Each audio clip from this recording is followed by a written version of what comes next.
Good morning everyone and welcome back in my online class Royal Commerce by Dr. Rupam। बच्चों, आज मैं आप लोगों के लिए जिस टॉपिक को लेकर के आई हूँ वो न केवल आपके स्टडी के पॉइंट ऑफ व्यू से बल्कि आपके नॉलेज के पॉइंट ऑफ व्यू से भी बहुत ज़्यादा ज़रूरी है। आपके करियर में ये बहुत हेल्प करने वाला है। तो क्या है वो टॉपिक, आइए देखते हैं। आज का टॉपिक काफ़ी ज़्यादा इंक्लूसिव टॉपिक है जो है क्या, कॉर्पोरेट टैक्स। कॉर्पोरेट टैक्स, आप लोग कई दिनों से बोल रहे थे कि मैम एक ऐसा वीडियो बनाइए जिसमें कॉर्पोरेट टैक्स के सारे जो भी लॉज हैं वो आप उसमें डाल दीजिए, और ताकि हम लोगों को एक रिवीजन करने में काफ़ी ज़्यादा अच्छा हो सके। क्लासरूम में मैंने इसे डिस्क्रिप्टिव रूप से आप लोगों को पढ़ा दिया है, तो यहाँ पर मैं आपको उन मेन टॉपिक्स को बताऊंगी जिसमें आपका सारा टैक्स से रिलेटेड जो भी प्रॉब्लम्स है वो सॉल्व हो जाएंगे बच्चों। लेकिन इसके साथ ही ये वीडियो उन बच्चों के लिए भी काफ़ी ज़्यादा इम्पोर्टेंट होगा जो अब तक टैक्स का क्लास नहीं किए हैं, कॉर्पोरेट टैक्स के बारे में कुछ भी नहीं जानते हैं। तो चलिए हम लोग चलते हैं, आइए समझते हैं कि ये कॉर्पोरेट टैक्स होता क्या है। ठीक है ना। पहले तो हम लोग ये समझ लें कि कॉर्पोरेट टैक्स को हिंदी में निगमित कर कहते हैं। निगमित कर कहते हैं, निगमित कर। आपका जो टॉपिक है वो क्या है, कॉर्पोरेट टैक्स प्लानिंग का।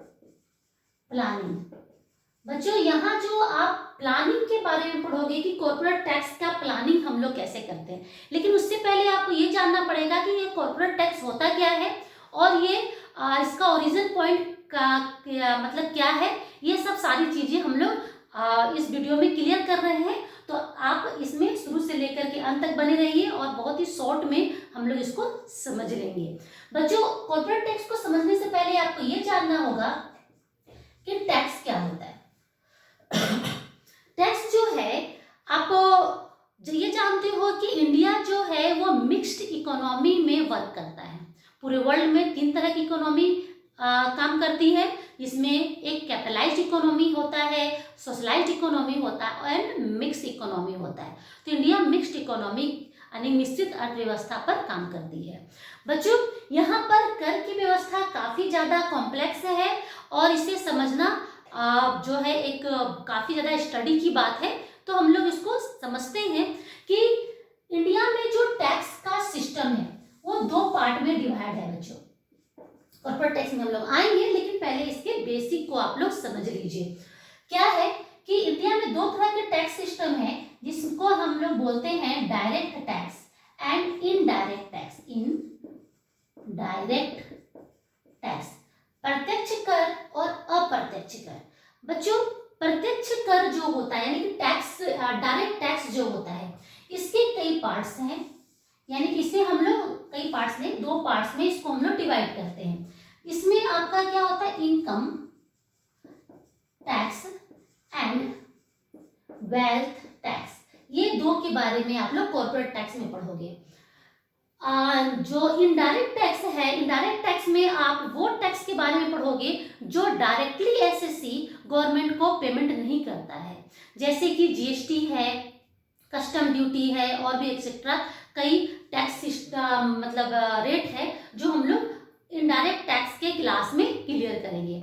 यहाँ पर हमारा जो टॉपिक है वो डायरेक्ट टैक्स से जुड़ा हुआ है, तो हम लोग वीडियो को ज़्यादा लंबा ना करके हम लोग अपने टॉपिक पर ही सीधे आएंगे।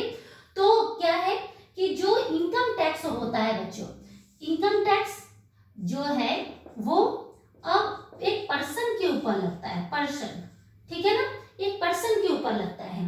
और ये जो है ये बिजनेस के ऊपर लगता है, ठीक है ना। ध्यान दीजिएगा, जो बिजनेस के ऊपर लगता है इसी को हम लोग बोलते हैं, जो बिजनेस पर लगने वाला जो डायरेक्ट टैक्स है उसको हम लोग बोलते हैं कॉर्पोरेट टैक्स।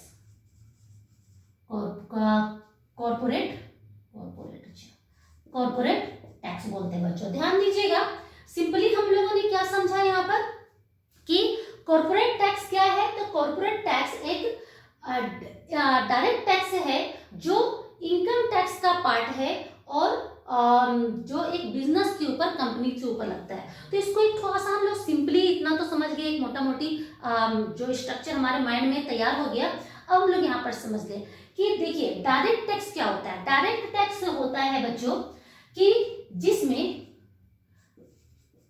टैक्स पेयर जो होता है, टैक्स पेयर इसको हम लोग क्या बोलते हैं, करदाता, यानी कि जो कर देने वाला, टैक्स देने वाला वो क्या करता है बच्चों कि टैक्स का जो पेमेंट है, पेमेंट ये क्या करता है, डायरेक्टली जो है ये गवर्नमेंट को करता है, इसीलिए हम लोग इसको क्या बोलते हैं, डायरेक्ट टैक्स बोलते हैं। ठीक है, लेकिन इसके ऑपोजिट आपके इनडायरेक्ट टैक्स में क्या है, पहले इसको बेसिक में समझेंगे फिर जाएंगे हम लोग। इनडायरेक्ट टैक्स में क्या होता है कि जो टैक्स पेयर होता है वो अपना टैक्स सेलर को पेमेंट करता है, यानी कि टैक्स का जो पेमेंट है बच्चों, ठीक है, वो किसको करता है, सेलर को। सेलर जो है इस टैक्स को गवर्नमेंट को पेमेंट करता है। तो आपने सीधा समझ लिया कि डायरेक्ट टैक्स क्या होता है, जिसमें टैक्स पेयर जिस टैक्स को डायरेक्टली गवर्नमेंट को पेमेंट करेगा उसको हम लोग डायरेक्ट टैक्स कहेंगे, और इनडायरेक्ट टैक्स जो है वो टैक्स पेयर किसी के माध्यम से गवर्नमेंट को टैक्स का पेमेंट करता है, तो हम लोग उसको इनडायरेक्ट टैक्स कहते हैं। बच्चों जो डायरेक्ट टैक्स और इनडायरेक्ट टैक्स है आप यहाँ पर देख रहे हो, ये किस पर लगता है, ये लगता है इनकम के ऊपर, यानी कि ये हमारा अर्निंग के ऊपर लगता है, अर्निंग के ऊपर लगता है, ठीक है ना, इनकम प्लस अर्निंग के ऊपर ये लगता है। अब आप यहाँ पर देख पाओगे कि ये टैक्स होता क्यों, मतलब क्यों लिया जाता है, तो आप इसको अच्छे से समझ पाओगे कि ये जो टैक्स होता है वो गवर्नमेंट इससे चार्ज करती है, ठीक है ना, यानी कि क्या करती है, ये जो अर्निंग के ऊपर जो टैक्स लिया जाता है इसे गवर्नमेंट के द्वारा, गवर्नमेंट का जो इंडिया में है, इंडिया के गवर्नमेंट है उनके द्वारा ये लेविड किया जाता है, लेविड का मतलब क्या हुआ, चार्ज किया जाता है। एकदम ध्यान से इसको समझिए कि डायरेक्ट टैक्स हो या इनडायरेक्ट टैक्स हो, ये गवर्नमेंट के द्वारा लेविड किया जाता है किसी भी जो टैक्स पेयर है, जो यानी कि जो अर्निंग कर रहा है इंडिया में रह करके। तो ये बेसिक स्ट्रक्चर क्लियर हो गया है। अब हम लोग आएंगे कि जो कॉर्पोरेट टैक्स है बच्चों, कॉर्पोरेट टैक्स है ना, तो यहाँ पर क्या होता है कि ये बिजनेस के ऊपर लगने वाला टैक्स है। हम लोग आप देखोगे कि हमारे पास जो मतलब बिजनेस है, बिजनेस का 3 फॉर्म होता है, आप लोग देख पाओगे। तो बिजनेस के 3 फॉर्म होते हैं। एक क्या होता है, सोल ट्रेडिंग, जो हम लोग एकाकी व्यापार कहते हैं, और इसी में हम लोग पढ़ते हैं हिंदू अनडिवाइडेड फैमिली बिजनेस, वही चीज है, ठीक है, वही चीज नहीं, मतलब कि सोल ट्रेडिंग मतलब एकाकी व्यापार होता है, हिंदू अनडिवाइडेड फैमिली बिजनेस जो है वो एक हिंदू घरानों के द्वारा जो अपना बिजनेस होता है खुद का प्राइवेट, तो उसे हम लोग कहते हैं। ऐसे जनरली हम लोग 3 ही फॉर्म देखते हैं। दूसरा फॉर्म है क्या, पार्टनरशिप, ठीक है ना, पार्टनरशिप। और बिजनेस का तीसरा फॉर्म जो है वो क्या है, कंपनी, है ना, ज्वाइंट स्टॉक कंपनी। तो ये जो बिजनेस का 3 फॉर्म आप देख रहे हो, इस पर जो टैक्स लगता है वो क्या लगता है, कॉर्पोरेट टैक्स लगता है, ठीक है। तो यहाँ आप देखोगे कि सोल ट्रेडिंग, अब आप देखो अब कंफ्यूजन कहाँ पर क्रिएट हो रहा है कि बिजनेस के ऊपर लगने वाला टैक्स जो है वो कॉर्पोरेट टैक्स है, लेकिन कॉर्पोरेट टैक्स जो है वो सोल ट्रेडर के ऊपर नहीं लगता है, एकाकी व्यापारी के ऊपर नहीं लगता है, हिंदू अनडिवाइडेड फैमिली बिजनेस को के ऊपर नहीं लगता है, ठीक है ना। कंपनी है तो कंपनीज के ऊपर लगेगा। अब यहाँ पर है क्या कि सोल ट्रेडर, क्योंकि वो एक पर्सन होता है, एक व्यक्ति होता है, तो उसके ऊपर जो टैक्स लगता है वो इनकम टैक्स ही होता है, उसके ऊपर जो टैक्स लगता है वो इनकम टैक्स ही लगता है, कि उसको हम लोग एक व्यक्ति के रूप में ट्रीट करते हैं। मैं फिर से रिपीट कर रही हूँ कि सोल ट्रेडर्स को जहां, क्योंकि वो एक व्यक्ति ही सारे प्रॉफिट और लॉस को एंजॉय करता है, तो उसके ऊपर जो टैक्स लगता है बच्चों वो इनकम टैक्स लगता है। ठीक है ना, यहाँ पर क्लियर है। तो और एरिया हमारा छोटा हो गया, क्या हो गया कि corporate tax generally partnership business और कंपनी के ऊपर, पार्टनरशिप बिजनेस एंड कंपनी के ऊपर लगने वाला टैक्स है। तो ये चीज अपने माइंड में आप फिक्स कर लो कि कॉर्पोरेट टैक्स जो है वो बिजनेस में पार्टनरशिप बिजनेस और कंपनीज के ऊपर लगने वाला टैक्स है। ठीक है, तो यहाँ पर आपका ये सारी बातें आई होप आपको क्लियर हो गया होगा। ठीक है, अब यहाँ हम लोग देखेंगे क्या कि जो भी टैक्स है, अच्छा एक चीज आप लोग समझ लो और कि टैक्स गवर्नमेंट क्यों लेती है, मेरा पैसा क्यों लेगी वो। ठीक है, तो चूंकि आप इंडिया में रह रहे हो और इंडिया में रह करके आप अपना विकास कर रहे हो, तो आपकी ये एक नेशनल लायबिलिटीज बनती है कि आप देश के विकास में भी कुछ योगदान करो। ठीक है ना बच्चों, तो ये क्या है अब कि गवर्नमेंट ये सारा योगदान मुझसे क्यों लिया जा रहा है, मुझसे नहीं, मतलब कि ये सारे इंडिया में रह करके जो भी अर्निंग करते हैं ये सभी लोगों से ये टैक्स लिया जाता है। गवर्नमेंट टैक्स लेती क्यों है, अब समझ में आ गया होगा। गवर्नमेंट टैक्स लेती है, ये टैक्स ही जो है गवर्नमेंट के इनकम का एकमात्र साधन है बच्चों। ठीक है ना, तो यहाँ आप देखोगे कि गवर्नमेंट के अर्निंग का एकमात्र साधन टैक्स ही होता है। गवर्नमेंट जो भी देश के विकास में पुल बनाती है, सड़क बनाती है, जो भी देश के विकास में मतलब अपना इन्वेस्टमेंट करती है वो सारी चीजें जो हैं वो कॉर्पोरेट टैक्स के माध्यम, मतलब टैक्स के माध्यम से लेती है।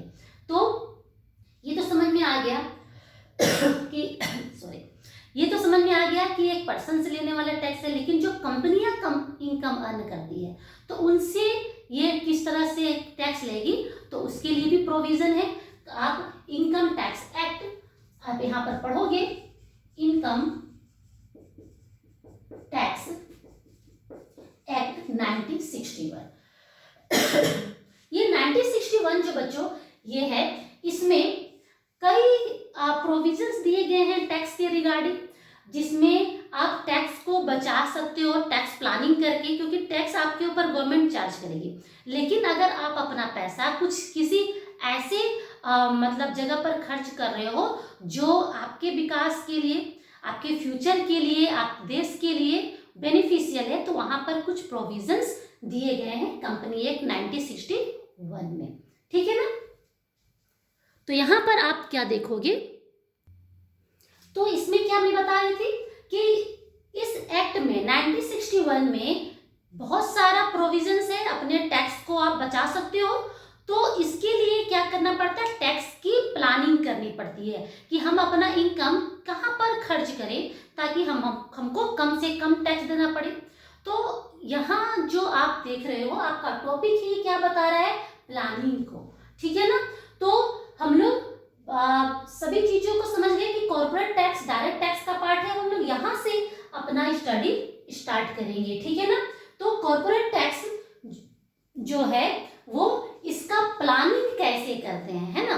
तो ये सभी चीज पर होता है, यह चीज आप जरूर ध्यान में रखिएगा कि टैक्स प्लानिंग, जहां पर भी टैक्स पेयर टैक्स का पेमेंट करेगा, वो विदाउट प्लानिंग अगर करता है तो वो अपने अर्निंग जो इतना उसने अपने जो भी उसने अर्न किया है उस पर वो टैक्स बिना सोचे समझे वो नहीं देता।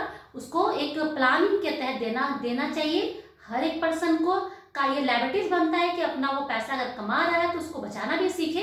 तो गवर्नमेंट भी आपको उसमें साथ देती है। किस चीज के लिए, किस तरह से साथ देती है, तो जो आपका इनकम टैक्स 1961 है, इसमें कई प्रोविजन आपको प्रोवाइड करके आप उसका स्टडी करें, आप उससे अपना जो टैक्स बचा सकते हो, कहाँ से बचा सकते हो, ये आप प्लानिंग करके अपना टैक्स को बचा सकते हैं। ठीक है ना, तो ये भी आप यहाँ पर नहीं बोल सकते हो गवर्नमेंट के द्वारा थोपा जाने वाला ये आप एक सिस्टम है, बिल्कुल नहीं। गवर्नमेंट आपको टैक्स बचाव का भी ऑप्शन देती है, तो आप इसका अगर अच्छा नॉलेज अगर आप रखते हो टैक्स का, प्रोविजंस का, तो वो आप टैक्स को बचा पाओगे अपना। ठीक है ना, तो आई होप ये सारी चीजें आपको समझ में आ गई होगी। अब यहाँ पर हम लोग देखेंगे कि बेसिकली टैक्स प्लानिंग होता क्या है। तो आप पहले हम लोग को समझ लें, फिर देखेंगे कि कॉर्पोरेट कॉर्पोरेट टैक्स प्लानिंग क्या है। तो बच्चों देखिए क्या है, tax planning can be defined as an arrangement of one's financial and economic affairs by taking a complete alignment benefits of all deduction, exemption, allowance and जो rebates होते हैं rebates, so that tax liability is reduced to minimum। Simple सा ये है, मैंने क्या बतलाया, आप फिर से मैं रिपीट करती हूँ, आप इसको पेन डाउन भी कर सकते हैं। तो क्या है मैंने बतलाया कि tax planning can be defined, tax planning को हम लोग डिफाइन कर सकते हैं किस तरह से, किस रूप में, तो ये एक अरेंजमेंट है, ये इसको हम लोग एक मैनेजमेंट के रूप में देख सकते हैं, जहां पर एक फिनेंशियल एंड इकोनॉमिक अफेयर, जहां से आपको अर्निंग हो रही है, फिनेंशियल हो गए, इकोनॉमिक हो गए, जहां से आपको अर्निंग हो रही है, वहां पर आप क्या करते हो कि इसमें आप टैक्स को बचाने में जो कंपनीज लो 1961 के थ्रू जो भी आपको रिबेट्स दिए गए हैं, छूट दिए गए हैं, एग्जेम्पशंस दिए गए हैं, जो भी अलावेंस यानी भत्ते वगैरह दिए गए हैं, तो और जो भी रिबेट्स है ना, उसका आप यूज करो और अपने इनकम से यूज करने के बाद अपने इनकम से डिडक्ट करो और फिर उसको टैक्स को पेमेंट करो बच्चों। तो ये है आपका टैक्स प्लानिंग। लेकिन क्या है, हम लोग को यहाँ पढ़ना है कॉर्पोरेट टैक्स प्लानिंग। तो कॉर्पोरेट टैक्स प्लानिंग में क्या है कि कंपनियां किस तरह से अपने टैक्स को बचाने का प्लानिंग करती है, वो हम यहाँ पर देखेंगे कॉर्पोरेट टैक्स प्लानिंग में, ठीक है ना। तो आप इसको इस तरह से देख सकते हो। पहले मैं इससे क्या कर देती हूँ, मैं इस बोर्ड को इरेज करती हूँ और फिर पहले आप समझ लो कि कॉर्पोरेट टैक्स क्या होता है, ठीक है ना। तो corporate tax is a direct tax, पहले आप यहाँ पे लिख लीजिए, corporate tax is a direct tax. एक छोटा सा डेफिनेशन हम लोग यहाँ पर देखेंगे। Corporate tax is a direct tax levied on the net income और प्रॉफिट, ठीक है ना। पहले आप इसका डेफिनेशन में देख रहे हैं, ये आपकी कॉर्पोरेट टैक्स क्या है, ये एक डायरेक्ट टैक्स है और ये लेविड होता है, मतलब चार्ज होता है किस पर, तो नेट प्रॉफिट के ऊपर या फिर नेट इनकम के ऊपर होता है बच्चों, ठीक है ना। दैट कॉर्पोरेट इंटरप्राइजेस, जिसको क्या करते हैं, दैट कॉर्पोरेट इंटरप्राइजेस जो कॉर्पोरेट इंटरप्राइजेस होते हैं, मतलब जो कंपनी होती है, मेक फ्रॉम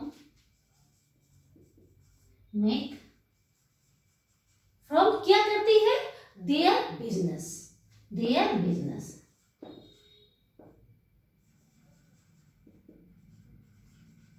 एकदम सिंपल सा डेफिनेशन है। टैक्स प्लानिंग वो एक डायरेक्ट टैक्स है, किस पर लगता है, ये कॉर्पोरेट एंटरप्राइजेस के ऊपर लगता है और जिससे कॉर्पोरेट एंटरप्राइजेस जो है वो अपने बिजनेस के ऊपर के इनकम के ऊपर, प्रॉफिट के ऊपर इसे लेविट करती है, मतलब कि उसके इनकम के ऊपर टैक्स पेमेंट करती है गवर्नमेंट को, ठीक है ना।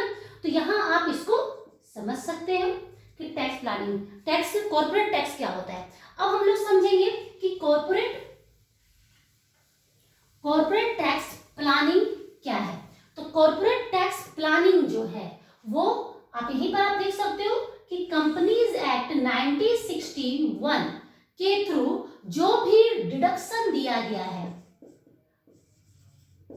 जो भी एग्जेम्पशन दिया गया है, ठीक है ना, जो भी अलाउंस दिया गया है, जो भी रिबेट्स दिया गया है,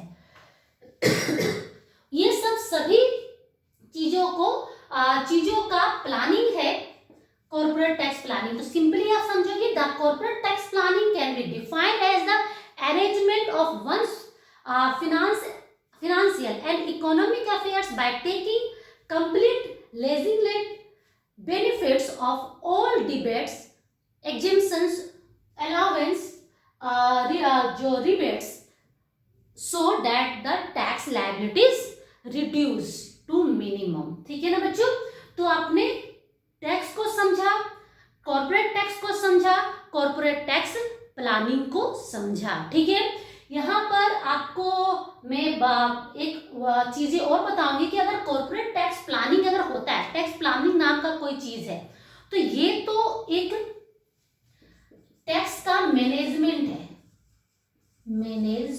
है, ठीक है ना बच्चों। यानी कि यहाँ पर हम लोग टैक्स का क्या करते हैं, मैनेज करते हैं कि किस तरह से हम अपने इनकम को सही जगह पर इनपुट करें ताकि हमारा जो टैक्स है वो बच सके। तो ये तो टैक्स प्लानिंग हो गया, लेकिन एक वर्ड जो है वो टैक्स में आता है जिसको हम लोग बोलते हैं टैक्स अवॉइडनेस। ठीक है ना, और एक और वर्ड आता है टैक्स एवेशन। ठीक है ना, इसका क्या मतलब हुआ, कर बचाओ, और यहां पर होता है कर चोरी। ठीक है, तो आप सब देखोगे यहाँ पर कि ये दोनों जो है, अगर आपको कहा जाए तो कॉर्पोरेट टैक्स प्लानिंग जो है ये एक मैनेजमेंट है टैक्स का, ये एक लीगल पार्ट है जिसको करना किसी भी तरह का कोई भी इलीगल काम नहीं है। इसे टैक्स प्लानिंग करना हर एक एसएससी का लायबिलिटीज भी है और वो उसका ये राइट भी है। ठीक है ना, लेकिन क्या है टैक्स अवॉइडनेस क्या होता है बच्चों, पहले आपको ये समझ लीजिए कि एक्चुअली ये एक ऐसा एक्टिविटीज है, एक ऐसा इलीगल एक्टिविटीज है जिसमें टैक्स के में जो भी प्रोविजंस दिए गए, तो बताएं 1961 में प्रोविजंस है, तो टैक्स में जो भी प्रोविजंस दिए गए हैं उस प्रोविजंस में जो भी अगर गलतियां हैं उनके गलतियों का फायदा उठा करके जब हम टैक्स का बचाव करते हैं, टैक्स को बचाने की कोशिश करते हैं अपने इनकम के ऊपर, तो इसे हम लोग टैक्स अवॉइडनेस कहते हैं बच्चों। सिंपल सा है कि अगर कोई भी जो भी लॉ है, जो भी प्रोविजन है, ये ह्यूमन मेड मतलब कि द्वारा बनाया गया ह्यूमन मेड है, तो यहाँ पर कुछ गलतियां रह जाती हैं। कुछ बुद्धिजीवी लोग जो उन गलतियों को समझ पाते हैं और उसका फायदा उठाते हैं, तो ये जो है पूरी तरह से इलीगल माना जाता है। टैक्स अवॉइडनेस, जो गलतियां हैं, जो प्रोविजंस में गलती है उसका फायदा उठा रहे हैं, यानी कहा जाए तो प्रोविजन की मजदूरी का फायदा उठा करके जो टैक्स को हम लोग बचाने का कोशिश करते हैं वो इलीगल होता है। उसी तरह से एक है क्या टैक्स एवेंशन। टैक्स एवेंशन मतलब क्या होता है, कर की चोरी। कर की चोरी का मतलब हो गया बच्चों कि टैक्स में हम लोग टैक्स को बचा रहे हैं, मतलब कि चोरी कर रहे हैं, अपने इनकम को हम हिडन कर दे रहे हैं, जो भी हम कमा रहे हैं ना उसको हम बचा मतलब कि छुपा दिए, गवर्नमेंट के नजर में नहीं आने दिए। और इससे क्या हो गया, जब हमारा इनकम ही हमने नहीं दिखलाया तो उस पर टैक्स क्या पेमेंट करना है, तो इसलिए हम लोग बोलते हैं कर की चोरी। तो आप देखोगे ये दोनों ही जो पॉइंट है, टैक्स एवेंशन और टैक्स अवॉइडनेस, ये दोनों ही इलीगल होता है। और इस अगर कोई एसएससी, कोई टैक्स पेयर इन दोनों का, ये दोनों पर अगर अपनी एक्टिविटी करता है, इसमें अपनी अगर कोई हरकत करता है तो उसे जो है देशद्रोह के रूप में उसे सजा दे दिया जाता है, उसे पेनल्टी उनके ऊपर लगाया जाता है। ठीक है ना, तो हम लोगों ने बेसिकली क्या समझा कि जो टैक्स प्लानिंग है वो हमारे लिए काफी ज्यादा इम्पोर्टेंट है। वो हमारे लिए हमारा एक राइट भी है कि हम गवर्नमेंट ने जो प्रोविजंस दिया उस प्रोविजंस का फायदा उठा करके अपने टैक्स को जो बचा रहे हैं। तो ये हो गया टैक्स प्लानिंग जो लीगल है, लेकिन ये दोनों काम टैक्स अवॉइडनेस और टैक्स एवेंशन ये हमारे लिए इलीगल है। बच्चों आप देखोगे, अब हम लोग आज का क्लास तो मैं यहाँ पर रोक रही हूँ। आज हम लोगों ने क्या देखा कि कॉर्पोरेट टैक्स प्लानिंग से रिलेटेड सारे इंट्रोडक्शंस को हम लोगों ने कंप्लीट किया। सिंपली हम लोगों ने समझा कि कॉर्पोरेट टैक्स जो होता है वो बिजनेस के ऊपर लगने वाला टैक्स है। ठीक है, अब हम लोग नेक्स्ट क्लास में जब वहां आएंगे तो कॉर्पोरेट टैक्स से रिलेटेड जो प्रोविजंस हैं वो हम लोग देखेंगे। तो शुरू से अंत तक मेरे वीडियो में बने रहने के लिए आप लोगों का बहुत बहुत धन्यवाद।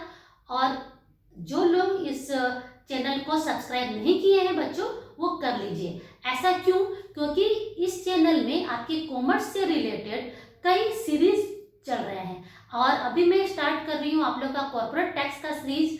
एग्जाम भी आप लोग का नज़दीक है और कई बेनिफिट्स आपको यहाँ पर मिल पाएंगे। इसके साथ में कॉर्पोरेट टैक्स के अलावा और भी सब्जेक्ट्स की सीरीज जो है यहाँ पर मैं चलाने का कोशिश करूँगी। इंपॉर्टेंट क्वेश्चंस नोट्स वगैरह मैं यहाँ पर आपको इसके माध्यम से प्रोवाइड करूँगी। तो आप जो है इसको सब्सक्राइब करें ताकि नोटिफिकेशन आपको पहले मिले। और साथ ही एक छोटा सा रिक्वेस्ट आपके पास है मेरा कि आप अपना कमेंट जो है वो जरूर पुट करिए। आप वीडियो आपको कैसा लगा लाइक कीजिए, डिसलाइक कीजिए, लेकिन अपना रिस्पॉन्स आप जरूर दीजिए। अगर आप डिसलाइक करते हो तो ये जरूर बतलाना बच्चों कि क्या कमी रह गई और क्या सुधार कर सकते हैं, क्योंकि मेरा ये जो एफर्ट है वो केवल और केवल आपके लिए है। ठीक है, तो अगर आपका रिस्पॉन्स अगर मिलेगा मुझे तो मुझे भी एक मोटिवेशन मिलेगा और मैं और सब्जेक्ट्स को लेकर के आऊँगी आपके सामने ताकि एक इजी वे में, ताकि आप चीज़ों को टॉपिक्स को अच्छे से समझ सको। ठीक है, तो आज के लिए बस इतना ही। Thank you, have a nice day.